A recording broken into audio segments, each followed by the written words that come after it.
UPSC Hindi बोले channel पर आप सभी का स्वागत है। जैसे कि हमने आपको लास्ट क्लास में बताया था कि हम इसके बाद एलपीजी पढ़ेंगे। एलपीजी का संबंध यहाँ पर गैस से नहीं है। एलपीजी का मतलब है लिबरलाइजेशन, प्राइवेटाइजेशन और ग्लोबलाइजेशन। और देखेंगे कि 1991 के आर्थिक सुधार क्या थे, जिसको हम एलपीजी बोलते हैं। तो एनर्जी के साथ फोकस होकर कॉपी और पेन लेकर आ जाइए। अब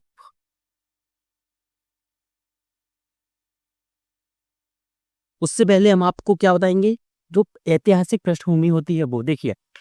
1947 में हमको आज़ादी मिलती है।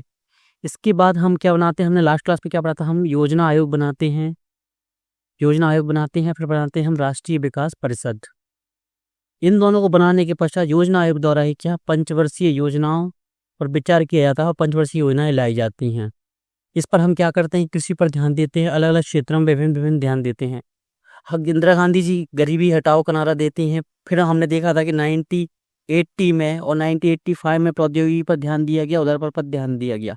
लेकिन इसके इतर हम बात करें तो हमारी जो इकोनॉमी थी, आज़ादी के समय सबसे बड़ा संकट ये था कि हम किस मॉडल को अपनाएं, जिससे क्या हो कि हम अमेरिका की पूंजीवाद को भी अपना सकते थे, हम जो उस समय का सोवियत संघ था उसके समाजवाद को भी अपना सकते थे। एक और हमारा चाइना था, उसके हम जो साम्यवाद है या समाजवाद बोल सकते हैं उसको अपना सकते थे। लेकिन हमने चुना एक बैलेंस तरीका, वो था क्या, मिश्रित अर्थव्यवस्था। जैसे कि हमने लास्ट क्लास में पढ़ लिया था मिश्रित अर्थव्यवस्था। लेकिन जैसे कि मैंने आपको लास्ट क्लास में बताया था कि ये दो प्रकार की होती है, समाजवाद या समाजवादी मिश्रित अर्थव्यवस्था या पूंजीवादी मिश्रित अर्थव्यवस्था। अब देखिए इन दोनों में अंतर क्या होता है।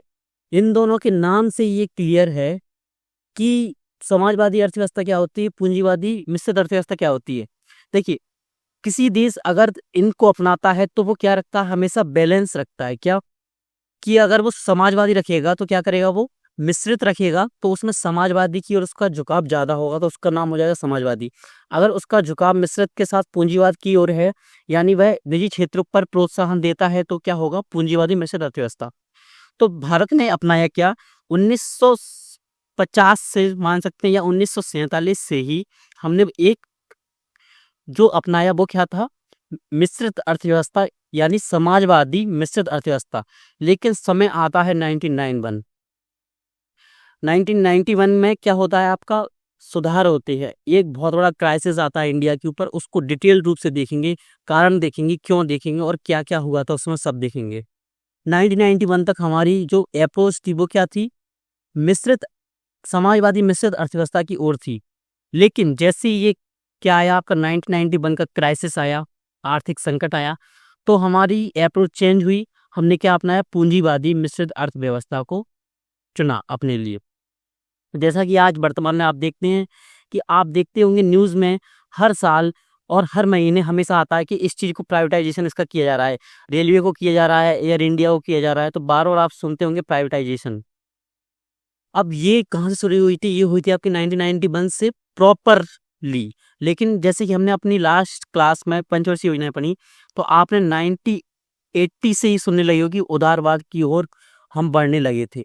इस क्लास में हम ये पढ़ेंगे कि उदारवाद होता क्या है, पूंजीवाद होता क्या है और वैश्वीकरण होता क्या है, तीनों में डिफरेंस क्या होता है।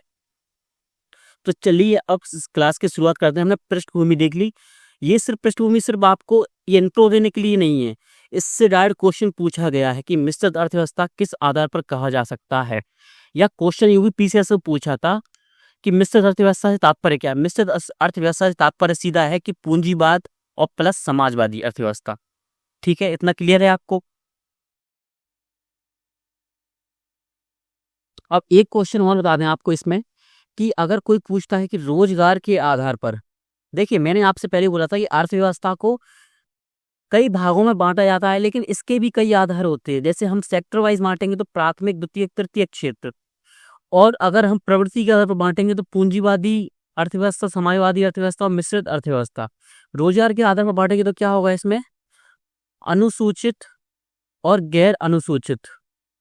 इसका मतलब क्या होता है, अनुसूचित या इसको क्या बोल सकते हैं हम, संगठित, संगठित क्षेत्र, एक बार इसको क्लियर कर दें, आपको क्लियर हो जाएगा। अगर हम क्या बांटेंगे, अपनी अर्थव्यवस्था को बांटेंगे, किसमें बांटेंगे हम, इसको हम बांट रहे हैं किस प्रकार, दो प्रकार से, किस आधार पर, रोजगार के आधार पर। तो रोजगार के आधार पर हम अर्थव्यवस्था को दो प्रकार से बांटते हैं, संगठित, ऑर्गेनाइज्ड, इसको इंग्लिश में भी साथ साथ में लिख दीजिए, ऑर्गेनाइज्ड, और ये है असंगठित, असंगठित, इसमें आगे नॉन लगा दीजिए, नॉन ऑर्गेनाइज्ड। इसका मतलब क्या होता है संगठित, संगठित, संगठित क्षेत्र का मतलब होता है ऐसा मजदूर समूह या ऐसा श्रमिक समूह, ऐसा श्रमिक समूह, ऐसा श्रमिक समूह जो सरकार के डाटा में, सरकार के डाटा में रजिस्टर्ड है, डाटा में रजिस्टर्ड, रजिस्टर्ड है। असंगठित इसका उलट, सीधा सा परिभाषा ले लीजिए खुद से, क्योंकि देखिए लिखवाने को तो मैं लिखवा सकता हूँ, लेकिन आप खुद से लिखेंगे तो याद जल्दी होता है और आपका इन्वॉल्वमेंट होता है क्लास के अंदर। तो आप सीधा से क्या लिखेंगे, ऐसे श्रमिक जिनका सरकार में डाटा में रजिस्ट्रेशन नहीं होता है। अब इनकी आप विशेषताएं लिख सकते हैं, इनको सभी प्रकार की सुविधाएं मिलती हैं, इनको आपके जीवन संबंधी पॉलिसी भी मिलती हैं, इनको पेंशन संबंधी, पेंशन संबंधी सेवाएं, इनको क्या स्वास्थ्य संबंधी, इनको छुट्टियों से संबंधित श्रमिक छुट्टियां प्राप्त होती हैं, और ये ऑर्गेनाइज होते हैं। तो ऑर्गेनाइज्ड का मतलब क्या होगा, देखिए आप सीधा सीधा समझ लीजिए कि एक ठेले वाला, या ठेले वाला मत बोलिए, आप सीधा एक फैक्ट्री में बता दीजिए कि फैक्ट्री में काम करने वाले, और फैक्ट्री वो ज़्यादा बड़ी नहीं है, सिर्फ शहर के एक छोटे से कोने में फैक्ट्री खुली है, वो मजदूरों को हायर करती है पर डे की लेवल पर, कि पर डे वो पैसा उसको देती है, वेतन के रूप में सैलरी देती है, पर डे के हिसाब से मजदूरी, और पर डे काम करवाती है। उसमें काम करने वाला एक व्यक्ति और एक एमएनसी यानी बहुराष्ट्रीय कंपनी, एमएनसी का मतलब क्या होता है, जैसे अमेजॉन है, फ्लिपकार्ट है, ऐसी कंपनियों में काम करने वाले व्यक्ति में क्या अंतर होगा, उनमें अंतर होगा कि अगर ये छुट्टी मांगेगा तो इसका हक बनता है, अगर ये कंपनी छुट्टी नहीं देती तो ये कहाँ जा सकता है, कंज्यूमर कोर्ट में जा सकता है, ये जो भी कानूनी कार्यवाही कर सकता है। लेकिन यदि ये व्यक्ति यहाँ पर क्या, जो व्यक्ति छोटी फैक्ट्री में काम कर रहा है, अगर ये मांगेगा छुट्टी तो इसको मना भी कर सकते हैं, बोलेंगे कि अगर ज़्यादा छुट्टी चाहिए तो जॉब छोड़ दो। इसको पेंशन की कोई सुविधा प्राप्त नहीं होगी, इसको कोई भी बोनस नहीं मिलेगा किसी भी त्योहार पर, अगर मालिक दे दे तो वो उसकी मर्जी है। यहाँ पर आपके सालाना बोनस मिलेगा, आपको सालाना जो इंक्रीमेंट होता है वो मिलेगा, आपके स्वास्थ्य का ध्यान रखा जाता है। हर एक कंपनी में महिलाओं के लिए एक स्पेशल सुविधा होती है, वो होती है कि वहाँ पर एक समिति होती है जो कि ये देखती है कि महिलाओं के साथ कुछ अभद्र व्यवहार नहीं हो रहा। कार्यस्थल पर सुरक्षा, विशाखा गाइडलाइंस के अंतर्गत इसको शुरू किया गया था। तो आप यहाँ पर समझ गए होंगे कि संगठित और असंगठित क्षेत्र में अंतर क्या होता है, उनकी विशेषता क्या क्या होती हैं। अब हम आगे चलते हैं सीधा सा, देखिए ये चार्ट है आपका कैसा, balance of payment crisis before 1991 reforms. 1991 के पहले आपका जो चार्ट है, ये चार्ट कौन सा है, फॉरेन एक्सचेंज रिजर्व, यानी विदेशी जो रिजर्व होता है, कौन सा, विदेशी मूल्य का जो रिजर्व होता है, मतलब या तो आप डॉलर में मान सकते हैं इसको कि विदेशी मुद्रा में जो हमारे पास रिजर्व होता है। देखिए अब इसको समझते हैं रिजर्व कैसे होता है। देखिए एक हमारी बैंक है, इसमें हम एक खुद का पैसा रखते हैं, एक दूसरी देशों का पैसा रखते हैं, उसको बोलते हैं विदेशी रिजर्व, जिसको सामान्यतः डॉलर में रखा जाता है। अब मैं डॉलर में क्यों रखता हूँ, डॉलर में इसलिए रखता हूँ कि अगर मुझे चाइना से खरीदना है कुछ चीज़, मुझे रूस से खरीदना है, मुझे अमेरिका से खरीदना है, या कोई भी अन्य देश, दुनिया में जितने भी देश हैं, तो क्या है, डॉलर को मान्यता प्राप्त है किसकी, कि सभी डॉलर में अपना आयात निर्यात करते हैं। तो मैं इसी डॉलर का प्रयोग करता हूँ किसके लिए, इम्पोर्ट के लिए, आयात के लिए। और अगर मैं किसी चीज़ को बेचता हूँ तो मैं जो मुद्रा है वो कौन सी अब लेता हूँ, वो भी डॉलर में ही पैसे लेता हूँ। मतलब डॉलर का ही की सहायता ही लेते हैं हम, किसमें, आयात और निर्यात में। तो हम इसकी सहायता क्यों नहीं लेते, क्योंकि दूसरा देश सीधा सीधा सा ये बोलेगा कि मैं तुम्हारे नोट की वैल्यू क्यों मानूं, सीधा सा बोलेगा। लेकिन वर्तमान में कुछ परिस्थितियां बदली हैं, जैसे रूस जैसे देशों ने भारत से बोला है कि आप अपनी मुद्रा में भी हमको पेमेंट कर सकते हैं। जैसा कि आप देख सकते हैं कि 2-3 साल से आपका जो यूक्रेन संकट चल रहा है, उस समय भारत ने बहुत ज़्यादा मात्रा में ऑयल लिया रशिया से और अपनी ही मुद्रा में यानी रुपए में। तो आपने एक टर्म सुना होगा डी-डॉलराइजेशन। इसको हम कहाँ पढ़ेंगे? इसको पढ़ेंगे हम करंट अफेयर्स में, जब हमारी करंट अफेयर्स की क्लासेस आएंगी इकोनॉमी को लेकर। तो इकोनॉमी को लेकर करंट अफेयर्स को डरने की जरूरत नहीं है। इसमें जब इकोनॉमिक सर्वे आएगा तो इकोनॉमिक सर्वे को भी हम अच्छे से कवर करवाएंगे और मंथली मैगजीन जो आपकी जून के बाद की हैं सभी को अच्छे से कवर करवाएंगे हम। तो डी डॉलराइजेशन के प्रति बढ़ रहा है पूरी दुनिया, सॉरी पूरी दुनिया तो नहीं बढ़ रही है, कोशिश है कौन से देशों की? Asian countries. एशियन में मुख्यतः कौन कौन सी कंट्रीज हैं? वो है चाइना, भारत और कौन सा आपका रूस, जो कि एक महाशक्ति के रूप में उपस्थित हैं अभी। तो ये आपका क्या है? 9 फॉरेन एक्सचेंज रिजर्व है। ये क्या होता है? देखिए इसमें एक प्रवृत्ति देखने को मिलती है। हमने समझ लिया कि फॉरेक्स रिजर्व होता क्या है। अब ये है कि हम 1970, ये 1990, ये 2003, अब ये देखिएगा ये पहले बढ़ रहा है, फिर बढ़ रहा है, फिर घट रहा है, फिर बढ़ रहा है। लेकिन 1990 पर आते आते ये इसकी स्थिति इतनी नाजुक हो गई थी कि थोड़ा सा गैप बचा था कि हमारी इकोनॉमी कोलैप्स हो जाती, यानी हमारे पास इतना पैसा नहीं था कि हम किसी भी चीज़ का आयात कर सकें। और जैसे कि आपने उस समय पढ़ा है क्या लास्ट क्लास में कि पंचवर्षीय योजना किस वक्त आपने पढ़ा होगा कि हम जब हरित क्रांति से पहले हम गेहूं का भी आयात करते थे। कौन सा? PL 480, किससे? अमेरिका से, जो कि बहुत ही तो ये बोलते हैं निकृष्ट बोल सकते हैं, निकृष्ट किस्म का गेहूं था। यानी इसको हम सामान्य भाषा में बोलते हैं घटिया किस्म का जो गेहूं था वो हमको देते थे। यानी जिसको वहां पर जानवर खाते थे वो वहां पर इंपोर्ट करते थे इंडिया वाले उस समय। लेकिन जैसे हरित क्रांति आई, लाल बहादुर शास्त्री जी ने जब हमको नारा दिया जय जवान जय किसान का, उस वक्त भारत जागा और हरित क्रांति में इतना आगे गया कि आज दुनिया में चाइना के बाद कई मामलों में सेकंड है और कई मामलों में फर्स्ट है। जहां दुनिया को पीछे छोड़ा इस देश ने और आज वो महाशक्ति के रूप में उभर कर आया है अर्थव्यवस्था को लेकर। तो 1990 में सिर्फ इतना गैप बचा था, हमारी इकोनॉमी है वो कोलैप्स होने वाली थी। यानी इंपोर्ट हम करते थे तो इंपोर्ट हम बिल्कुल बंद करने की कगार पर आ गए थे। कुछ कर्जा था। कर्जा कैसे हो गया था कि देखिए जब भी हम किसी से आयात करते हैं तो ऐसा नहीं है कि हल्के हमको उसको पैसे देने पड़ते हैं। ऐसा हो सकता है कि 2 या 3 महीने की हम वैलिडिटी तो रखते हैं कि 3 महीने बाद तुम्हारा पेमेंट हो जाएगा, तब तक हमारा सामान भेज दो। तो ऐसा हो सकता था। लेकिन उस समय हुआ क्या, 1990 में एक तो हमारा फॉरेक्स रिजर्व कम हो रहा था, जब हम इंपोर्ट तो कर ही रहे थे। क्योंकि देखिए इसमें एक चीज़ और देखने को मिलेगी आपको कि देखिए अगर घर में 5 लोग हैं, घर में 5 लोग हैं और अगर सभी का भोजन देखें तो हमको डेली 5 थाली चाहिए। 5 थाली में क्या होना चाहिए? 5-5 रोटियां होनी चाहिए और सब्जी वगैरह होनी चाहिए, जो भी चीज़ें खाते हैं लोग वो। लेकिन वही बात हुई कि खाने में आप कितनी कमी कर सकते हैं? खाने में आप मैक्सिमम क्या कर सकते हैं? 5 रोटी की जगह 3 रोटी कर सकते हैं। अगर इससे आपने कम किया तो क्या होगा? आपको स्वास्थ्य पर पैसा खर्च करना पड़ेगा, तब भी आपको पैसा खर्च करना पड़ेगा। तो वही है कि डिमांड को हम थोड़ा बहुत एडजस्ट कर सकते हैं, लेकिन डिमांड को ऐसे कम नहीं कर सकते कि पहले हम 10 चीज़ों की डिमांड करते थे उसको हम 2 पर ले आएं। जनता की ज़रूरतों को देखना पड़ता है सरकार को, तो उसी की ज़रूरतों को देखते हुए हम इंपोर्ट करते गए, हमारा फॉरेक्स रिजर्व गिरता गया और स्थिति आ गई 1991।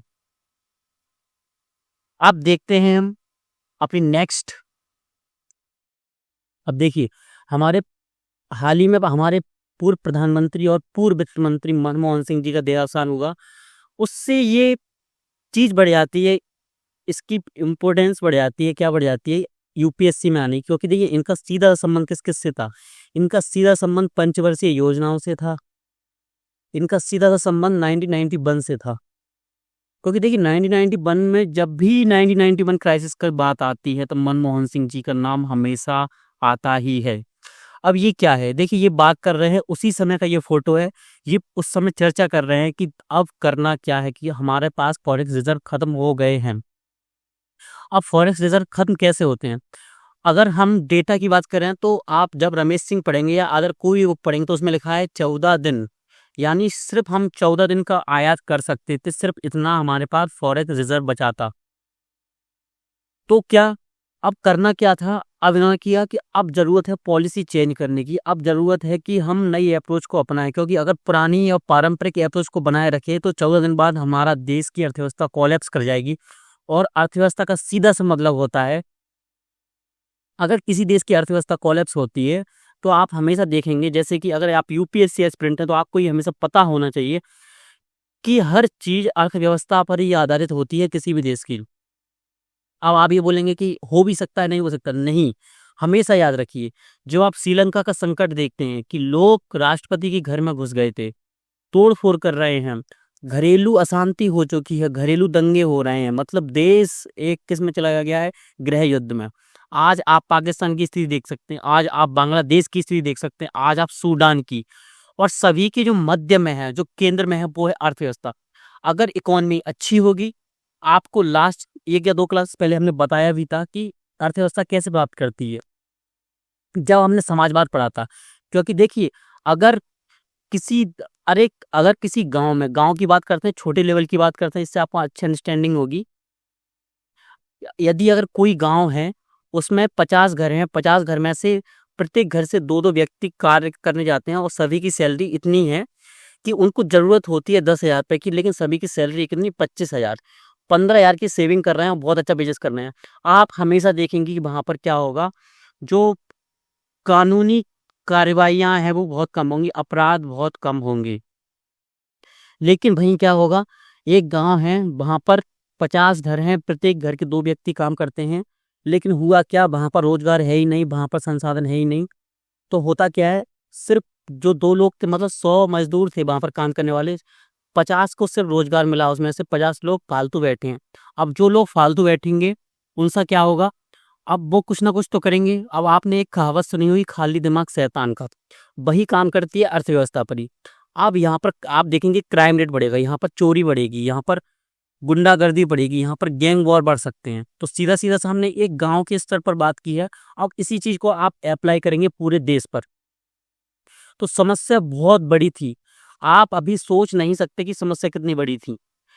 अब जब हमारे पूर्व प्रधानमंत्री क्या बजट पेश करते हैं 1991 में आपका, तो क्या बोलते हैं, जब बजट पेश करने से पहले वो एक लाइन बोलते हैं कि पृथ्वी पर कोई भी शक्ति उस विचार को नहीं रोक सकती जिसका समय आ गया है।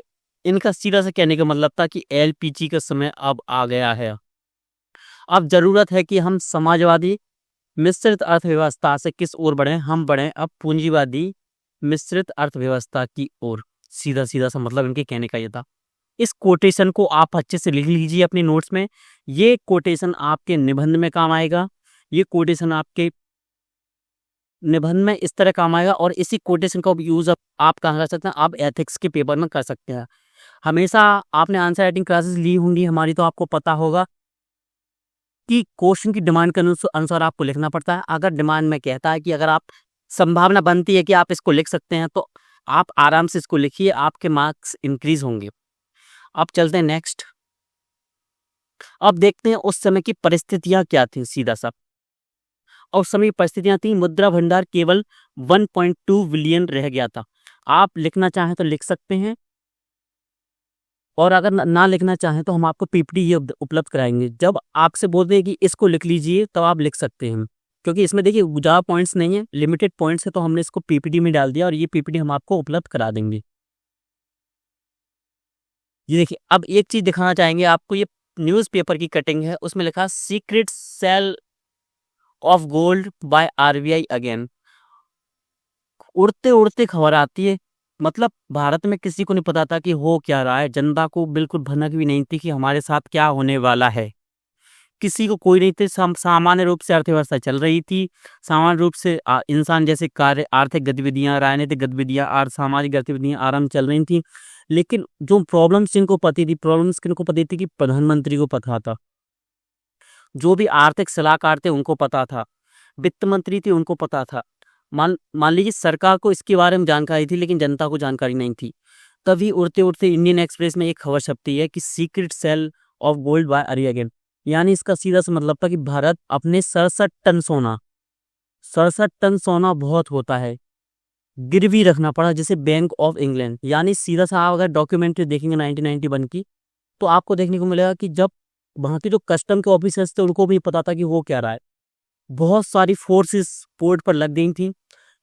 इंडिया का जो सोना था, गोल्ड था, वो कहाँ जा रहा था? वो जा रहा था इंग्लैंड और स्विट्जरलैंड। क्यों जा रहा था? गिरवी रखने, क्योंकि अब पैसा नहीं था हमारे पास। स्थितियां बहुत ज्यादा गंभीर हो गई थी। तो जब ये न्यूज छपती है तो क्या होता है? हाहाकार मच जाता है। किसमें? देश में कई सारे जो राजनीतिक पक्ष हैं, जनता है, सब इसके अगेंस्ट खड़े हुए थे। वो बोल रहे थे हो क्या रहा है, प्रधानमंत्री, वित्त मंत्री और पूरी जो सरकार है आपकी, वो हमको जवाब दे और क्लैरिफिकेशन दे कि रियल में स्थिति है क्या। अब चालू खाता घाटा, इसकी स्थिति क्या है? 3% था। 3% का मतलब क्या होता है? ये पॉजिटिव नहीं मान सकते इसको, चालू खाता घाटा बोल रहा है, तो घाटे से आप समझ ही गए होंगे कि 3% तो हम घाटे में चल रहे थे। अब चालू खाता घाटा क्या होता है, ये अलग टॉपिक की बात है, ये टर्मिनोलॉजी अलग है। अभी आप सिर्फ इतना समझ लीजिए कि हम डेफिसिट में चल रहे थे, यानी हम घाटे में चल रहे थे। हम जो भी व्यापार घाटा कर रहे थे उसमें हम घाटे में चल रहे थे। रुपए का मूल्य 17.90 से घटकर 25.90 प्रति डॉलर किया गया, यानी रुपए की वैल्यू गिरी और वो 25 रुपए तक पहुंच गया।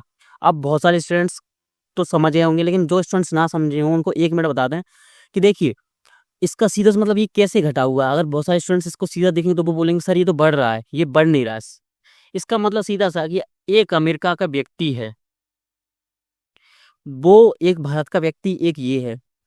पहले 1990 से पहले क्या करता था ये, एक अमेरिका व्यक्ति अगर $1 हमको देगा, इसने $1 दिया हमको, तो हम इसको कितना रुपए देते थे कि 17 रुपए लो भाई और अपना काम करो, सीधा सा।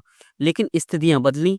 अब अमेरिका का एक इंसान वही $1 देगा, लेकिन हमको उसके मुकाबले कितना चुकाना पड़ेगा? वो है 25 रुपए, यानी हमको घाटा हुआ सीधा सीधा सा। मतलब हमारे रुपए की वैल्यू कम हुई। रुपए की वैल्यू पर हम एक एक्स्ट्रा क्लास लेंगे, उस पर बताएंगे कि डेप्रिसिएशन कैसे होता है, किस प्रकार अवमूल्यन होता है, किस प्रकार ह्रास होता है, सरकार क्यों करती है, कैसे करती है और कब कब किया गया है। इसमें पढ़ेंगे हम कि जब नोटबंदी हुई थी क्यों की गई थी, या नोटबंदी क्या थी। इसी टॉपिक के साथ पढ़ेंगे हम डी डॉलराइजेशन क्या होता है और संपूर्ण विश्व में डॉलर को मान्यता क्यों प्राप्त है, सीधा सा। अब हमने देख ली थी कि स्थितियां क्या थी। अब देखने की चीज है कि आर्थिक संकट का कारण क्या था। कारण यही था कि राजकोषीय घाटे का मतलब क्या है? हम अपना जो खर्चा था, देखिए 2 प्रकार से बजट हमेशा 2 प्रकार से चलता है, चाहे परिवार का हो, किसी व्यक्ति का हो, किसी गांव का हो, किसी शहर का हो, या किसी देश का हो, या पूरी दुनिया का हो। 2 चीजों पे चलता है, एक तो उसकी आय कितनी है और उसका एक खर्चा कितना है। अगर आपने बहुत सारे लोग देखे होंगे जिनकी आय 10,000 है, जो समझदार लोग होते हैं तो खर्चा कितना करेंगे? मिनिमम 7,000। तो वो बचत करने की कोशिश करेंगे, या कोशिश करेंगे कि उनका खर्चा 10,000 में ही समाप्त हो जाए। वो 1 रुपए एक्स्ट्रा भी खर्च नहीं करेंगे। क्यों? अगर वो ऐसा करेंगे तो वो कर्ज में डूबते जाएंगे। लेकिन हुआ क्या? सरकार आज भी करती है, उसके पीछे एक कारण होता है। जब हम पब्लिक फाइनेंस टॉपिक पढ़ेंगे तो उसमें आपको क्लियर होगा। हुआ क्या? हमारी आय थी 10 रुपए, लेकिन सरकार खर्च कर रही थी 12 रुपए। करना जरूरी था क्योंकि उस समय स्थितियां बहुत नाजुक थीं। किस मामले में? गरीबी को लेकर, भुखमरी को लेकर, बेरोजगारी को लेकर और स्वास्थ्य को लेकर। तो देखिए, सार्वजनिक ने खर्च बढ़ाया जिससे राजकोषीय घाटा बढ़ गया। राजकोषीय घाटा बढ़ने से क्या हुआ? सरकार पर प्रेशर पड़ा, किसका? पैसों का, क्योंकि पैसे बहुत कम थे, पैसा खर्च हो गया था किसमें? सार्वजनिक खर्च में। सेकंड, विदेशी मुद्रा संकट। आप समझ गए होंगे, हमने आपको अभी लास्ट में बता दिया कि आयात और घटते निर्यात के कारण, कि निर्यात तो कम हो रहा था और आयात बराबर हो रहा था। निर्यात कम क्यों हो रहा था? क्योंकि हमारे उद्योग थे वो इतना प्रोडक्शन उस समय नहीं कर पा रहे थे। क्यों नहीं कर पा रहे थे? उद्योगों पर सरकार ने कई प्रकार के प्रतिबंध लगाए हुए थे। क्योंकि सबसे पहले देखिए, अगर आप कोई फैक्ट्री खोलते थे, कोई बड़ी फैक्ट्री जो कि विदेशों में एक्सपोर्ट करेगी किसी भी चीज को, तो उस पे क्या हो रहा था? सबसे पहले लाइसेंसिंग प्रणाली थी कि आपको सबसे पहले सरकार से लाइसेंस लेना पड़ता था। वर्तमान में ऐसी प्रणाली नहीं है। तो क्या होता था? बहुत गिने चुने लोगों को ही ये लाइसेंस मिलता था। और आप जानते ही हैं कि भारत में भ्रष्टाचार आज से नहीं बल्कि आज़ादी से ही शुरू हो गया था, और आज़ादी से पहले भी था, लेकिन अंग्रेजों ने इस पर नियंत्रण बहुत कठिन किया था। तो लाइसेंसिंग प्रणाली उस समय आ गई थी, और जो भ्रष्टाचार में ट्रैप में फंस जाते थे उनके उद्योग तो नहीं खुल पाते थे, लेकिन जो उद्योग खोल भी लेते थे किसी भी तरह, तो होता क्या था, उनको गाइडलाइंस के अंदर चलना पड़ता था, किसकी, भारत सरकार की। वो इस पर सीमा लगाते थे कि इससे ज़्यादा आप प्रोडक्शन नहीं करोगे, इससे ज़्यादा आप कमाओगे नहीं। तो क्या होता था कि हमारे उद्योग कमज़ोर हो गए थे और हम एक्सपोर्ट नहीं कर पा रहे थे, यानी हम निर्यात नहीं कर पा रहे थे, निर्यात नहीं कर पा रहे थे। और वही बात जो मैंने लास्ट में बताई कि डिमांड हमारी ज़्यादा कम नहीं की जा सकती, तो हम आयात तो बराबर कर ही रहे थे। हुआ क्या, विदेशी मुद्रा संकट उत्पन्न हो गया। अब उसी समय खाड़ी युद्ध हुआ। खाड़ी खाड़ी देश हैं। अब आपको पता होगा, अगर आपने मैपिंग की होगी, खाड़ी देश कौन कौन से हैं। तो उनमें क्या चल रहा था, युद्ध चल रहा था। युद्ध चलने से क्या होता है, देखिए जब युद्ध होता है तो किसी भी देश का जो फोकस एरिया होता है, वो हमेशा अर्थव्यवस्था से इतर सुरक्षा को लेकर होता है। तो क्या हुआ, भारत का तेल आयात बिल बढ़ गया, मतलब तेल महंगा हो गया, सीधा सीधा सा। जो आप पेट्रोलियम तेल है जो, वो महंगा हो गया। पेट्रोलियम में आपका क्या आता है, गैस भी आती है, पेट्रोलियम गैस भी आती है, पेट्रोल, डीजल, मिट्टी का तेल आदि। वैश्विक आर्थिक मंदी चल रही थी। मंदी हमने आपको बता दी है कि मंदी कैसे बढ़ती है, भारत की अर्थव्यवस्था पर भी इसका प्रभाव पड़ा। पिछले आर्थिक मॉडल की असफलता, भारत की लाइसेंस राज। मैंने बताया कि लाइसेंस राज कैसे काम करता था, तो वही नीति ने उद्योगों के विकास को धीमा कर दिया। अब ये हमने देख ली क्या, कौन कौन से कारण थे जिसने 1991 पर हमको यहाँ पर लाकर खड़ा कर दिया कि हम बिल्कुल समाप्ति की ओर बढ़ ही रहे थे। तभी भारत में और भारत की आर्थिक व्यवस्था में मूलचूल परिवर्तन होते हैं। एक पैराडाइम शिफ्ट होता है 1991 में। तो सबसे पहला जो हमने क्या किया, एलपीजी लाए। एलपीजी का मतलब क्या होता है, एलपीजी एक प्रोग्राम है, प्रोग्राम नहीं बोल सकते तो इसको क्या बोलते हैं आप, एक मॉडल बोल सकते हैं कि इस मॉडल को अपनाया जिसका नाम था एलपीजी। एलपीजी का पहला वर्ड है लिबरलाइजेशन, यानी उदारीकरण। उदारीकरण को हम सीधा सा समझें तो उदारीकरण का मतलब निजी क्षेत्र से होता है। इसका सीधा सा मतलब क्या है, 1990 से पहले जैसे मैंने आपको बताया कि उद्योगों को वो काफी नियंत्रण में रखते थे, लेकिन जैसे हमने पंचवर्षीय योजना में पढ़ा है कि 1980 से ही उदारीकरण की ओर सरकार का ध्यान जाने लगा था, जिसको हमने क्या बोला था कि नेहरूवियन मॉडल की समाप्ति बोलने लगे थे। अगर आपने लास्ट क्लास होगी तो आपका रिवीजन भी होता जा रहा होगा साथ में, और अगर आपने रिवीजन नहीं किया है तो समस्या हो सकती है। इसलिए बोलते हैं जब भी आप क्लास लेते हैं तो हाल की हाल उसका रिवीजन भी किया करें। रिवीजन के लिए एक्टिव रिकॉल, और रिवीजन के लिए जो आपकी इंटरव्यू थिंकिंग है उसका यूज़ किया करें। और ये कहाँ मिलेंगी आपको, अगर आप नए स्टूडेंट, आप पुराने स्टूडेंट्स होंगे तो आपको पता ही होगा, नए स्टूडेंट्स हैं तो उनको बता दें कि ये मिलेंगी आपको कहाँ पर। हमारे डिस्क्रिप्शन में लिंक मिल जाएगी और हमारे चैनल पर ये क्लासेस डली हुई हैं। तो उदारीकरण के लिए और पढ़ने लगा था। उदारीकरण का मतलब सीधा सा मतलब क्या होता है, उद्योगों पर हम जो क्या करते हैं, नियंत्रण या विनियमन लगाते हैं, कि नियंत्रण बहुत सख्त करते हैं, उसको क्या करना है, थोड़ा आसान बनाना है। कि देखिए अगर कोई लाइसेंस मांग रहा है तो ऐसा नहीं है सख्ती से उसको प्रयोग करना है कि कैसे भी क्या खोलना है क्या करना है, आराम से कोशिश करना है कि उसको लाइसेंस मिल ही जाए। मतलब ज़्यादा से ज़्यादा लाइसेंस देने की कोशिश करना है। मतलब होता क्या है, सीधा सा मतलब क्या होता है कि सरकार की आदेश ये होते हैं कि इस साल के 25 करोड़ से ऊपर के उद्योगों के लिए आप 100 लाइसेंस बांट दीजिए। 1991 के पहले की बात है, पहले आदेश आते थे। तो उन्होंने क्या किया, 1980 के बाद उन्होंने बोला कि 120 कर दिया इसको। तो इसका मतलब क्या है कि सरकार अब बढ़ावा दे रही है, मतलब अपने नियमों को क्या कर रही है, आसान कर रही है, उदार कर रही है। तो उसी उदार वर्ड से क्या आया है आपका, उदारीकरण। तो क्या है, सरकार ने व्यापार और उद्योग पर लगे नियंत्रण और प्रतिबंधों को हटाया। अब ये हो गई उद्योगों की बात, और एक है व्यापार की बात। अब हमने क्या किया, हमारी जो चीजें एक्सपोर्ट होती थी और एक दो चीजें एक इंपोर्ट होती थी, उन पर जो एक्स्ट्रा ड्यूटी लगाती थी सरकार, वो टैक्स भी सरकार धीरे धीरे कम कर रही थी। कैसे, औद्योगिक लाइसेंस प्रणाली को समाप्त कर दिया, बिल्कुल 100% रूप से खत्म कर दिया इसको। कुछ मामलों में ये लागू था, जैसे कि रक्षा क्षेत्र में, जो कि सीधा सीधा किसके अंडर में आते हैं, सरकार के अंडर में आते हैं।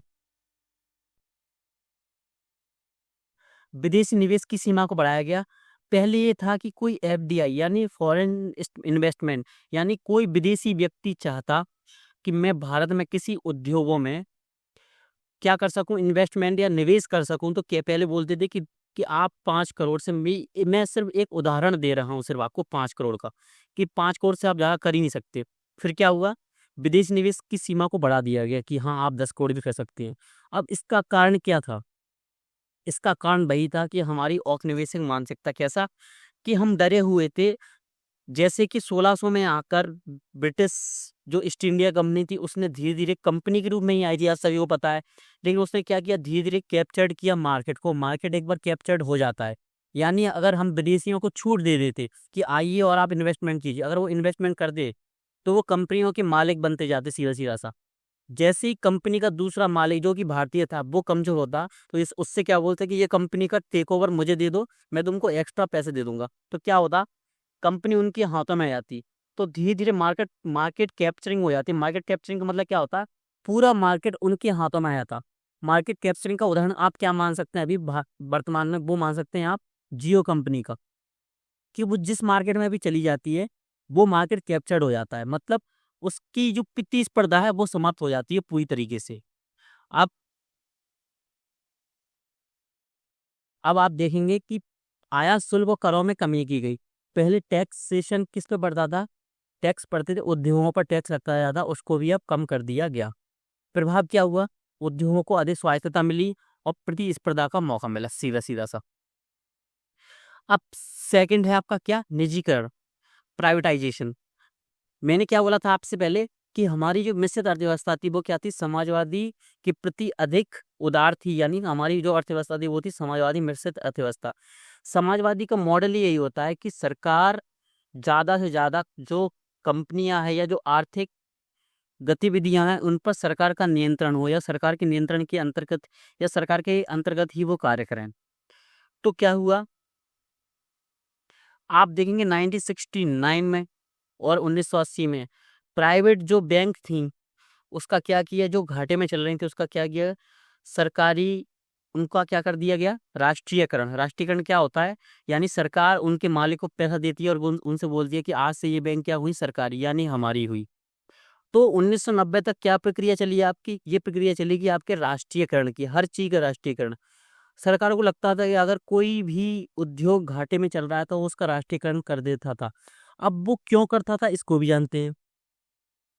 अगर मान लीजिए कोई फैक्ट्री है जो किसी खाद्य पदार्थ को बनाती है, खाद्य पदार्थ कोई भी हो सकता है, एक्सपायर कुछ ही मान लीजिए, और सरकार को पता है कि ये खाद्य पदार्थ जनता उपयोग करती है, लेकिन कंपनी घाटे में चल रही है किसी भी कारण से, तो वो क्या करती थी कि फैक्ट्री वाला, वो जो कंपनी वाला या फैक्ट्री वाला, वो ये बोल रहा है कि मैं तो फैक्ट्री बंद करने वाला हूँ, मेरी स्थिति ऐसी नहीं है कि मैं इसको आगे चला सकूं। लेकिन सरकार आती थी, बोलती थी कि नहीं तुम बंद मत करो, अगर तुम बंद कर दोगे तो जनता को जो भार है वो हम पर पड़ेगा, तो उससे अच्छा है ये फैक्ट्री हमको दे दो, लो जितने पैसे तुमको चाहिए वो ले लो, और इसका क्या कर देंगे, हम राष्ट्रीयकरण कर देंगे।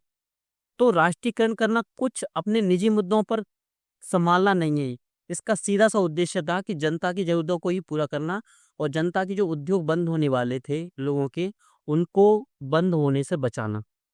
इससे क्या होता है, मांग और आपूर्ति, आपने पढ़ा है मांग और आपूर्ति का सिद्धांत, कि डिमांड और सप्लाई अच्छी बनी रहती है, जो कि किसी अर्थव्यवस्था के लिए अच्छी होती है।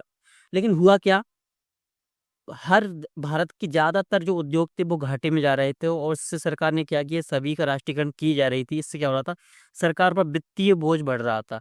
अब ऐसा तो नहीं है कि सरकार है तो उसके बाद अनलिमिटेड पैसा है, पैसा उसके बाद लिमिटेड ही था। उसने ज्यादातर पैसा किस में खर्च कर दिया, राष्ट्रीयकरण करने में। एक तो खर्च किया उसने किसमें, राष्ट्रीयकरण करने में, और दूसरा उसने किस किया, जो भी कंपनियां थी, जो बैंक थी, उनको चलाने में। यानी कोई बैंक घाटे में भी चल रही है, यानी उसके लोन डूब गए हैं, लोन डूब गए मतलब लोगों ने उससे लोन लिए और वो वापस नहीं कर रहे हैं, तो भी सरकार उस बैंक को चला रही है। उसके कर्मचारियों को अपने फंड से पैसा दे रही है। तो इससे क्या हुआ कि राष्ट्रीयकरण में हमारा पैसा अलग लगा और उन जो फैक्ट्रियाँ थी, कंपनियाँ थी और बैंक थी, उनको चलाने में जो पैसा खर्च हो रहा था वो अलग था। तो 1991 में हमारी स्थिति जो हुई, इसके बाद क्या हुआ, सरकार ने बोला कि हम अब राष्ट्रीयकरण नहीं, अब हम क्या करेंगे, निजीकरण करेंगे। सीधा सा मतलब है राष्ट्रीयकरण, यानी सरकारी जो कंपनियां हैं जो घाटे में चल रही है, हम उसको क्या करेंगे, बोली के माध्यम से क्या उसका निजीकरण करेंगे। निजीकरण से होता क्या है, निजीकरण से दो फायदे होते हैं। एक तो सरकार पर दबाव कम होता है, किसका, उसका जो नियंत्रण और प्रबंधन करना पड़ता है, उसकी सैलरी देनी पड़ती है उसके कर्मचारियों को, वो। और सेकंड है कि उससे जो अब जब आप निजीकरण करते हैं किसी कंपनी या बैंक का, तो आपको डायरेक्ट पैसे मिलते हैं। जैसे कि मान लीजिए आपको 150 करोड़ रुपए मिल गए या आपको 1500 करोड़ रुपए मिल गए, तो ये फंड तो आपको सीधा से मिलता है। और बाकी जो हर महीने आपके जो खर्च हो रहे थे किसको, कर्मचारियों के वेतन भत्ते पर, प्रबंधन पर, तो वो खर्च होना बंद हो गए। तो सरकार की नीति में क्या परिवर्तन आया, पहले सरकार क्या करती थी 1991 से पहले, आराम से फोकस होकर ध्यान से सुनिए, थोड़ा सा भी डाउट हो तो हाल की हाल आप क्या करेंगे, कमेंट सेक्शन में डाल देंगे, अगली क्लास में या उससे अगली क्लास में आपके डाउट को अच्छी तरीके से सॉल्व कर दिया जाएगा। तो 1991 से पहले क्या करते थे, राष्ट्रीयकरण। 1991 के बाद क्या किया गया, निजीकरण पर ध्यान दिया गया। तो निजीकरण का सीधा संबंध है कि सरकारी कंपनियों, सरकारी बैंकों, सरकारी उद्यमों को निजी क्षेत्र को दे देना। सीधा सीधा सा ऐसे समझ लीजिए इसको। सार्वजनिक क्षेत्र के उपक्रमों, PSUs, public sector units, public sector units में सरकारी हिस्सेदारी को कम करना। अब कैसे किया, घाटे में चल रहे पीएसयूज को बेचने का निर्णय लिया, निजी क्षेत्र को प्रमुख उद्योगों में निवेश की अनुमति दी गई। अब ये हो गया आपका निजीकरण। तीसरा पढ़ेंगे आप क्या, वैश्वीकरण। अब एक चीज आपको बताएं कि 1991 से पहले हमारी जो स्थिति थी वो क्या थी, बंद अर्थव्यवस्था की, लगभग बंद अर्थव्यवस्था, यानी हम लिमिटेड ही आयात या निर्यात करते थे। और मैंने आपको बताया था कि 1978 में तो एक प्रधानमंत्री ऐसे भी आए कि उन्होंने बोला कि हम आयात निर्यात करेंगे ही नहीं बाहर से, हमारी जो जरूरत है वो हम अपने देश से पूरा करेंगे और बाहर की कोई चीज हम यूज नहीं करेंगे और अपनी चीजें कोई बाहर नहीं देगा। तो क्या, बंद अर्थव्यवस्था। बंद अर्थव्यवस्था से क्वेश्चन पूछा जा चुका है यूपीएससी में भी, यूपीपीसीएस में भी, एमपीपीएससी में भी कई बार। तो आपको ये पता ही होना चाहिए, बंद अर्थव्यवस्था का मतलब होता है ना आयात ना निर्यात, सीधा सा, किसी देश द्वारा ना आयात ना निर्यात। आप चाहें तो लिख भी सकते हैं इसको। अब क्या हुआ, 1991 से स्थिति हमारी ऐसी थी, ऐसा नहीं है कि 100% हमारा बंद अर्थव्यवस्था थी, बहुत कम आयात निर्यात करता था भारत। कैसे करता था, अभी हमने पढ़ा कि इसमें उदारीकरण में कि वो इन्वेस्टमेंट को पर सीमा लगाए हुए था कि इससे ज़्यादा इन्वेस्टमेंट नहीं हो सकता।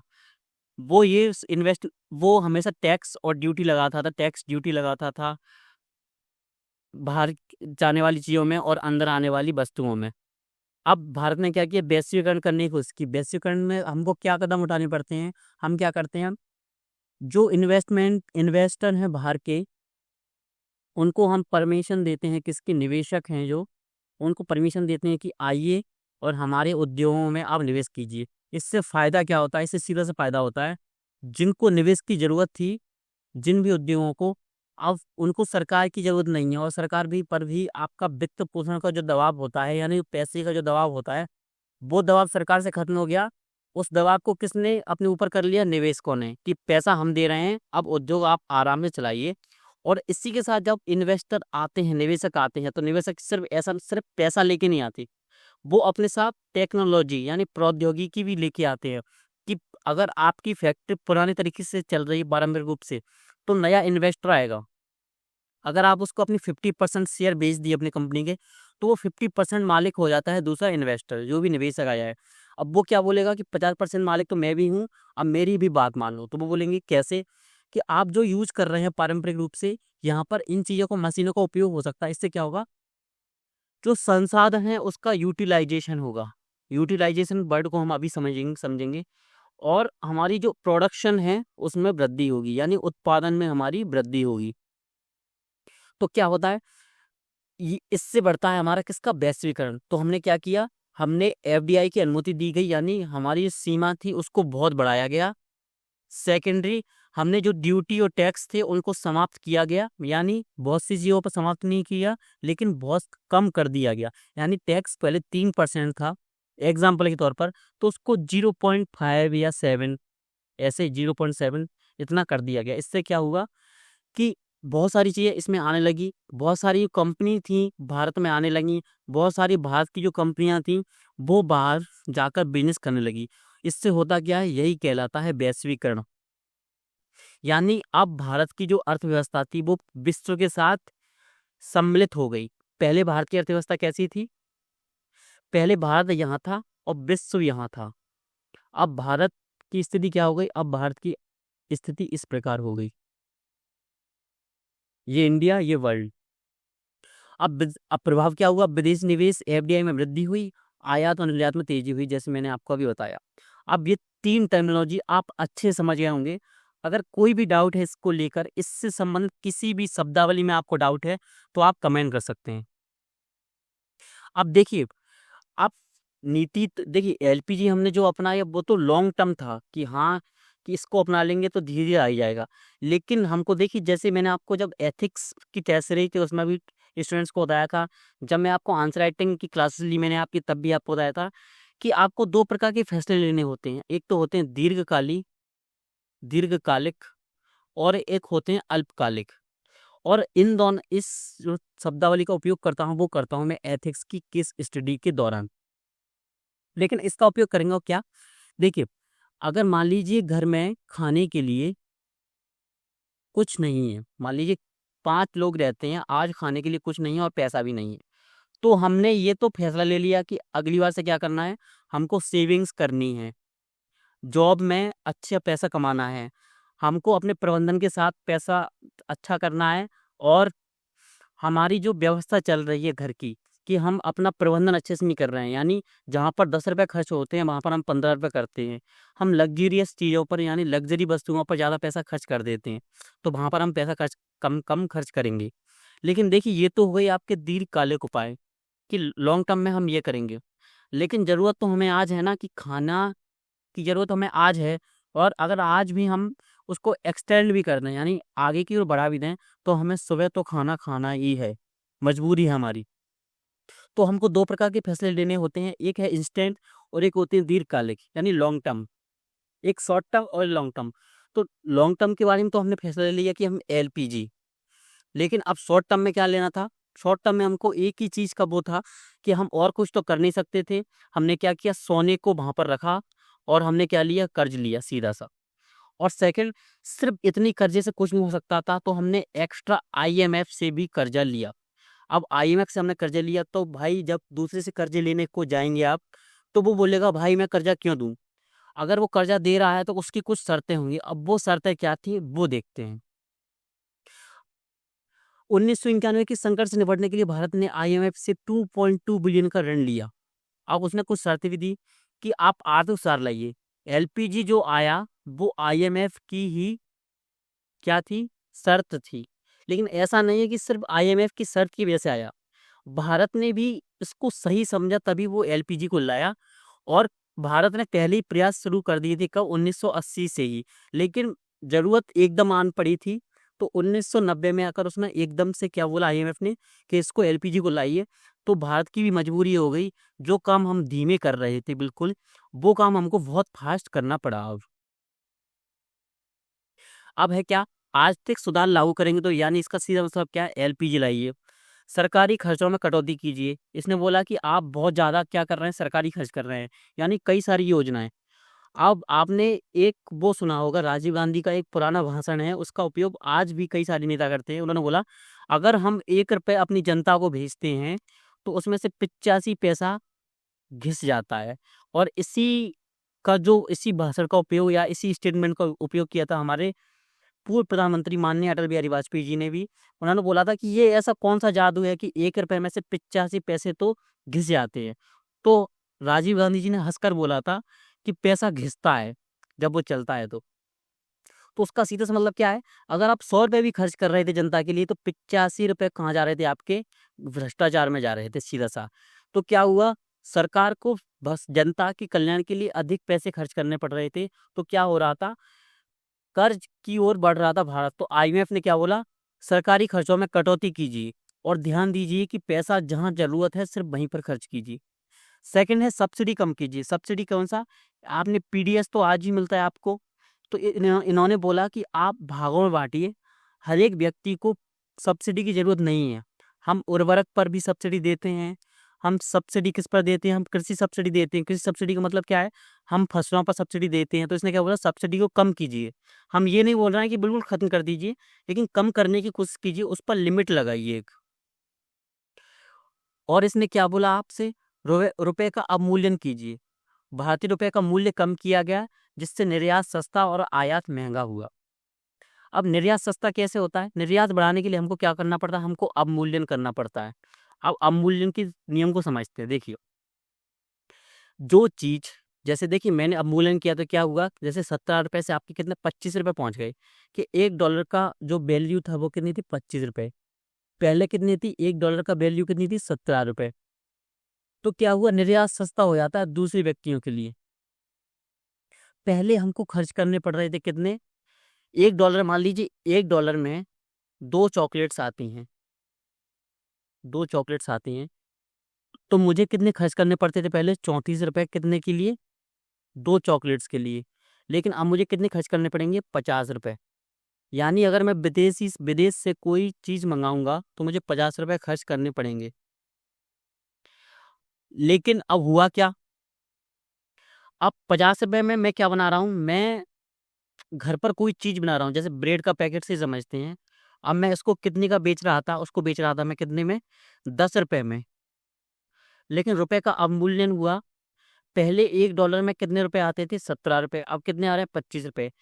$2 का मतलब यहाँ पर थोड़ा क्रिटिकल हो सकता है समझना, थोड़ा कठिन लग सकता है, तो ध्यान से सुनिए एक बार। अगर समझ में ना आए तो इसको एक बार और देख लीजिएगा। पहले $1 में कितना पैसा आप रुपए आता था, 17 रुपए आते थे। अब कितने आते हैं, अब आते हैं 25 रुपए। भारत में जो ब्रेड का पैकेट बन रहा है वो उसकी रेट कितनी है, वो है 10 रुपए का। अब सर इसने बोला कि रुपए का अवमूल्यन कीजिए, यानी रुपए की वैल्यू है वो घटा दीजिए। जैसे कि यहाँ पर आपको दिखती है कि पहले 17 रुपए था, अब 25 रुपए। अब हुआ क्या, हम कुछ सामान लेने जाएंगे तो हमको ज़्यादा पैसा खर्च करना पड़ेगा। कैसे, $1 की 2 चॉकलेट्स आ रही थी आपकी चॉकलेट, पहले तो हमको कितना रुपए खर्च करना पड़ता था, अपना 17 रुपए। लेकिन अब कितना खर्च करना पड़ रहा है हमको, 25 रुपए। तो हमारे यहाँ खर्चा ज़्यादा बढ़ गया, किसको, विदेश से हमें कोई चीज़ें मंगानी है तो। अब किसी विदेशी को अगर हमसे कोई चीज़ लेनी है, मान लीजिए हमारा कोई भारतीय उद्योग है क्या, ब्रेड का पैकेट बनाने वाला, तो वो कितने रुपए का बेच रहा है, 10 रुपए का। तो क्या है, अगर 10 रुपए में एक लेता था, तो क्या हुआ आपका, अगर वो $3 खर्च करेगा, पहले करता था $3 खर्च करता था पहले, तो क्या $3 खर्च करता था तो कितना, 51 रुपए आपका वो हो गया $70 से। तो कितना आपको, 5 ब्रेड के पैकेट आते थे कितने, $3 में। यहाँ देखिए देखिए, $1 में 17 रुपए, 10 रुपए का एक है, तो कितना, सीधा सीधा क्या मतलब है, आपको अगर 51 रुपए चाहिए तो आप कितना खर्च करेंगे, $3। 51 रुपए में कितने आएंगे ब्रेड के पैकेट, 10 रुपए का एक है, तो आपके 5 पैकेट आ जाएंगे, $3 में 5 पैकेट। लेकिन रुपए का अवमूल्यन हुआ, अब 25 रुपए का $1 हो गया। तो जहाँ किसी विदेशी आदमी को पहले $3 खर्च करने पड़ते थे, अब वो सिर्फ $2, $2 का मतलब कितना है, 50 रुपए में 5 ब्रेड के पैकेट खरीद सकता है। अब इससे हुआ क्या, भारत की चीजें सस्ती हो गई विदेशियों के लिए। तो क्या हुआ, हमारा निर्यात बढ़ा। और निर्यात बढ़ने से होता क्या है, निर्यात बढ़ने से एक चीज होती है कि आपका जो फॉरेक्स रिजर्व है, यानी विदेशी मुद्रा जो भंडार है, उसमें बढ़ोतरी होती है, जो कि हमारा 14 दिन का बचा था, जिसके बारे में हमने बात की थी। तो आप सोच रहे होंगे कि देखिए सर, फिर तो अच्छी बात है कि हम बार बार रुपए का अवमूल्यन करते रहें। बात सिर्फ निर्यात की नहीं है, हमें बहुत सी चीज़ों को का आयात भी करना पड़ता है। अगर हम सिर्फ अवमूल्यन करते रहेंगे रुपए का, तो एक दिन क्या होगा, जिस चॉकलेट को विदेशों में 1 रुपए में खरीदते हैं, उसके लिए हमको 100 रुपए चुकाने पड़ेंगे। तो ऐसा हम भी नहीं चाहते कि पैसा तो बराबर खर्च हो रहा है, तो हमको जो निर्यात में फ़ायदा हो रहा है, वो फ़ायदा कॉस्ट हमारी यहाँ लग रही है, तो बात तो बराबर ही है। इसलिए हमको क्या रखना पड़ता है, बैलेंस रखना पड़ता है हर एक चीज़ में। अब यह वित्तीय क्षेत्र में सुधार कीजिए। बैंकिंग और पूंजी बाजार में अधिक पारदर्शिता रखिए। बैंकिंग वाला मैंने आपको समझा दिया कि बैंकिंग में क्या करना था आपको, प्राइवेटाइजेशन करना था। पारदर्शिता का मतलब क्या होता है, काम कैसे हो रहा है वो बढ़ावा देना था। विदेश निवेश को बढ़ावा, मैंने आपको बताया कि लिमिट को बढ़ा दिया गया इन्वेस्टर के लिए, निवेशक के लिए। अब एलपीजी में सुधार क्या थे, इसके प्रभाव क्या थे। अब एलपीजी में सुधार देखें तो इसके हमको 2 प्रकार के सुधार देखने को मिलते हैं, एक है सकारात्मक और एक है नकारात्मक। अगर अगर आप सही नज़रिए से देखें तो एलपीजी का हमें लाभ ही ज़्यादा हुआ, यानी हमको ज़्यादातर 100% में देखें तो 90% हमको फ़ायदा ही हुआ है। थोड़े बहुत देखिए नकारात्मक प्रभाव हर चीज़ के होते हैं। अगर आप किसी अच्छी चीज़ को भी करेंगे तो हो सकता है उसके 1 या 2 पॉइंट्स ऐसे हों जो कि आपको प्रॉब्लम कर रहे हो, या वो समस्या बनकर उभर कर आया आपके सामने। तो आर्थिक विकास में तेज़ी आई, जीडीपी वृद्धि दर 5% से अधिक हो गई। ये पॉइंट्स जो हैं, हम आपको जब पीपीटी देंगे, आपको इससे नोट्स बनाना है, आपको इसमें से लिखना है। ये नोट्स आपके किस में काम आएँगे, ये नोट्स आपके मेंस में भी काम आएँगे और एक आपके प्रीलिम्स में भी काम आएँगे। अगर आप 25 में एग्ज़ाम देने वाले हैं, 26 में एग्ज़ाम देने वाले हैं और 27 में एग्ज़ाम देने वाले हैं, तो सभी के लिए महत्वपूर्ण है, क्योंकि देखिए इकोनॉमी के कॉन्सेप्ट कभी नहीं बदलते हैं। हो सकता है नई शब्दावलियाँ आई हैं, फैक्ट चेंज हो जाते हैं, कॉन्सेप्ट कभी चेंज नहीं होते, कॉन्सेप्ट वही रहेंगे। अगर 1991 में ये हुआ था तो हुआ था। निवेश और रोजगार, विदेशी निवेश में वृद्धि हुई। मैंने आपको बता दिया कि विदेशी निवेश में वृद्धि कैसे हुई, लिमिट बढ़ा दी गई, अवसर हुआ, रुपए का अवमूल्यन हुआ तो क्या हुआ, हर चीज़ सस्ती हो गई भारत की, तो इन्वेस्टर आए और भारत में निवेश किया। इन्वेस्टमेंट, जब इन्वेस्टर या निवेशक आए भारत में तो उन्होंने फैक्ट्रियों में नए-नए कार्यक्रम किए, तो उनका प्रोडक्शन बढ़ा। प्रोडक्शन बढ़ाने के लिए उन्होंने क्या किया, मज़दूर और हायर किए, मज़दूर बुलाए उन्होंने किराए से।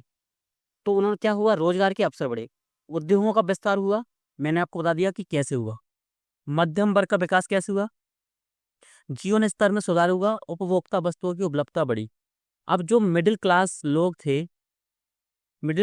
थे उनके लिए क्या बढ़ा, जीवन स्तर में सुधार हुआ। क्यों, अब उनके पास रोजगार था। रोजगार होने से क्या होता है, अब क्या बढ़ा, वैश्वीकरण बढ़ा। वैश्वीकरण बढ़ने से क्या हुआ, आपके पास वैश्वीकरण के साथ टेक्नोलॉजी भी बढ़ी, प्रौद्योगिकी बढ़ी। अब आपके पास टीवी थी, रेडियो था, रेडियो से क्या हुआ, आपको नॉलेज प्राप्त हुई।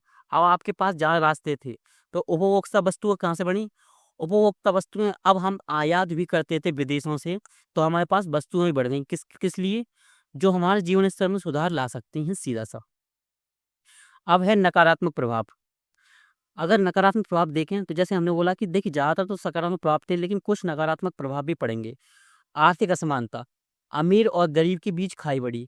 तो देखिए हमेशा होता है कि अगर आप आर्थिक नीतियाँ अपनाएंगे तो असमानता हमेशा बढ़ती है। हुआ क्या, एक वर्ग, क्योंकि देखिए उद्योगों पर को बहुत फायदा हुआ, तो क्या हुआ, उद्योगपति तो बहुत लाभ में चले गए, लेकिन वैश्वीकरण बढ़ने से क्या हुआ कि मजदूर हैं, उनकी मजदूरी में कोई वृद्धि ज़्यादा हुई नहीं। अगर जैसे हम तुलनात्मक रूप से देखें कि उद्योगपति, देखिए अगर देखिए मैंने आपसे पहले ही बताया था लास्ट क्लास में, निजीकरण और आपका सार्वजनिक में एक ही अंतर होता है सरकार में, कि सरकार ध्यान देती है कि एक जनता के कल्याण में। मैंने आपको फर्स्ट क्लास में यही बताया था जब मैंने आपको पूंजीवाद पढ़ाया था, एडम स्मिथ का और कार्ल मार्क्स का समाजवाद। तो समाजवाद में उसने क्या बताया था कि जनता का कल्याण ही प्रमुख होता है, और निजीकरण का मतलब क्या होता है, निजी स्वार्थ, यानी धन का संचय। निजी स्वार्थ यानी हमको सिर्फ धन प्राप्त करने से। तो निजीकरण होने से क्या हुआ, कंपनियों में निजीकरण बढ़ा, तो बहुत से लोग जो थे जिनके पास कौशल कम था, यानी स्किल नहीं थी उनके पास, तो उनको क्या कर दिया गया, उनको टर्मिनेट कर दिया गया, उनको नौकरी से भगा दिया गया। तो कुछ लोग ज़्यादा अमीर हो गए, कुछ लोग ज़्यादा गरीब हो गए। अब कृषि क्षेत्र की उपेक्षा हुई। उपेक्षा से मतलब क्या था, सब पहले हरित क्रांति जब आई तो सभी देशवासियों का जो फोकस एरिया था वो कहाँ बढ़ा, खेती की ओर। लेकिन क्या हुआ कि प्राइवेटाइजेशन हुआ, प्राइवेट कंपनियां खुली, विदेश से आने वाली कंपनियों ने यहाँ पर पैर पसारे, और आपकी जो ग्लोबलाइजेशन हुआ तो नई कंपनियां, इन्वेस्टर्स आए, तो और आपका जो प्राइवेटाइजेशन हुआ उसमें बैंक्स भी हैं, उनका भी प्राइवेटाइजेशन हुआ तो क्या हुआ, सेवाएं बढ़ी। जो तीसरा तृतीयक सेक्टर होता है, तृतीयक क्षेत्र यानी सेवा क्षेत्र होता है, उसमें वृद्धि हुई। सेवा क्षेत्र बढ़ने से क्या होता है, नौकरियों में वृद्धि हुई। तो कृषि से आकर आदमी सेवा क्षेत्र में आने लगे। क्यों आने लगे? कि आपको कृषि क्षेत्र का एक चीज पता होगा, कृषि क्षेत्र में असतता बहुत है। यानी आपको पता नहीं है कि आप कितनी भी अच्छी खेती कर लें लेकिन उसका उत्पादन कितना होगा। क्यों? क्योंकि भारत की जो कृषि है, जो फसल है, वो मानसून पर निर्भर करती है। ये क्वेश्चन हुआ आपका ज्योग्राफी का। आपने ज्योग्राफी पढ़ा हो तो आपको पता होगा कि मानसून कैसे प्रभावित करता है कृषि को।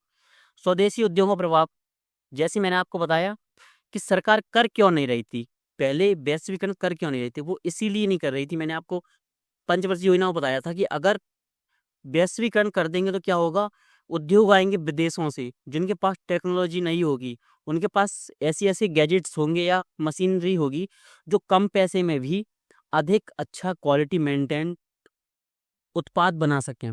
तो इससे क्या होगा, ये आए तो स्वदेशी उद्योग पे वो बंद होने की कगार पर आ गए। निजीकरण से क्या हो गया, बेरोजगारी। प्राइवेटाइजेशन हुआ, जिनको सरकार अभी अपने कंधों पर लेकर चल रही थी, किनको, सरकारी कर्मचारियों को। जिन कंपनियों का निजीकरण किया गया तो उनमें से कई सारे जो लोग थे उनको क्या कर दिया गया, टर्मिनेट कर दिया गया। तो हमने ये क्या देख ली, नकारात्मक प्रभाव। अब कुछ नहीं देखना है हमको, सिर्फ डाटा देखना है। 2 मिनट में डाटा देख लेते हैं लास्ट में। अब ये है आपका कौन सा, जीडीपी का। जीडीपी में आप देखेंगे सीधा सा, तो देखिए 1991 में 1.1% से आती है, 2000 में 6% होती है और 2020 में 7%। तो ये डाटा आपके काम आने वाले हैं। अगर संभव हो तो इनका स्क्रीनशॉट ले लीजिए, या बाकी आपको पीपीटी तो हम उपलब्ध कराएंगे, तब आप देख लीजिएगा एक बार। अब नेक्स्ट है आपका एफडीआई, फॉरेन इन्वेस्टमेंट। अब ये क्या है, 1991 में 129 मिलियन डॉलर आपका कितना था, एफडीआई था। अब एफडीआई होने से क्या है, एफडीआई इतना कम था कि मतलब बाहर से पैसा आ ही नहीं रहा था 1991 के टाइम। लेकिन आज अगर आप स्थिति देखें 2023 की, तो 84 मिलियन डॉलर, यानी 70 से 80 लगभग, ये एवरेज है। अभी 2024 का अभी डाटा आया नहीं है, तो 84 मिलियन। अब आप देख सकते हैं 129 और 84 हजार में कितना अंतर है। तो ये अंतर हुआ किसका, एलपीजी आने का। अब एक्सपोर्ट जीडीपी। एक्सपोर्ट जीडीपी का मतलब क्या है कि हम कितना एक्सपोर्ट कर रहे थे पहले, कि उससे जीडीपी में योगदान हो, मतलब हम कितना पैसा कमा रहे थे एक्सपोर्ट करने से। तो पहले हम पूरी जीडीपी का 7.3% ही क्या कर रहे थे, एक्सपोर्ट। अब हम 19% पर पहुंच गए हैं, कब, 2020 में। ये डाटा आप 2024 में एक क्वेश्चन आया था इकोनॉमी में, स्वास्थ्य क्षेत्र से संबंधित, उसमें भी डाल सकते थे। इससे संबंधित क्वेश्चन प्रीलिम्स में भी पूछे गए हैं। उनको हम जब प्रैक्टिस करेंगे क्वेश्चंस की, उसमें टेक्निक्स कैसे लगाएं, एलिमेंट्स टेक्निक्स, और नॉलेज का यूज कैसे करना है, जो हम अभी पढ़ रहे हैं, वैसे उन सभी मुद्दों पर बात होगी। अब चलिए, ये क्लास आपकी समाप्त होती है। एक कॉन्सेप्ट आपको और पढ़ाना था, उसको हम अगली क्लास में आपको पढ़ा देंगे अच्छे से। तो चलिए, आप सभी का बहुत बहुत धन्यवाद। अब मिलते हैं आपसे अगली क्लास में। अगली क्लास हमारी क्वेश्चन सॉल्विंग पर होगी। हम पीवाईक्यू सभी सॉल्व करेंगे, जितने टॉपिक्स हमने पढ़ लिया उन सभी के पीवाईक्यू सॉल्व करेंगे। अब वो पीवाईक्यू सॉल्व में हम नया क्या होगा, पीवाईक्यू सॉल्व एक तो होगी हमारी नॉलेज जो हमने पढ़ ली है। सेकेंडरी, कुछ फैक्ट्स या कुछ कॉन्सेप्ट ऐसे होंगे जो आपको नए देखने को मिलेंगे, जो पूछे जा चुके हैं लेकिन हमने आपको नहीं पढ़ाए हैं, तो उसको हाल के हाल हम आपको पढ़ाएंगे। तो आप ये बोलेंगे कि सर आपने पहले ही क्यों नहीं पढ़ाया। अगर हम आपको पहले पढ़ा देते तो आपका जो फोकस है वहाँ पर कम जाता। जैसे कि आपने बहुत सारी क्लास ली होंगी, बहुत सारे टॉपर्स को सुना होगा कि पीवाईक्यू से डायरेक्ट क्वेश्चन पूछा जाता है, कोर एरिया से और थीम्स से। अगर आप पुराने स्टूडेंट्स हैं तो आपको पता ही होगा कि कोर एरिया क्या होता है, थीम्स क्या होता है।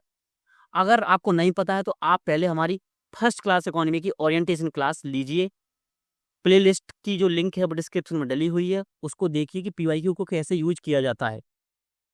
तो जब हम इसको यूज करेंगे तो उसको पूरा पढ़ेंगे पीवाईक्यू को, कि ये होता क्या है कॉन्सेप्ट, फिर उसको सॉल्व करेंगे। इसके बाद हम एलिमिनेशन टेक्निक का यूज करेंगे कि एलिमिनेशन टेक्निक्स का यूज कैसे होता है, कौन कौन से रूल हैं जो कि सेंस ऑफ ह्यूमर से तो आते हैं, कौन कौन से रूल ऐसे हैं जो कि यूपीएससी ने पैटर्न के रूप में बनाए हैं। यूपीएससी पैटर्न क्या होता है, तो पीवाईक्यू हम इन चीज़ों को देखेंगे। तो चलिए मिलते हैं अब आपसे अब अगली क्लास में।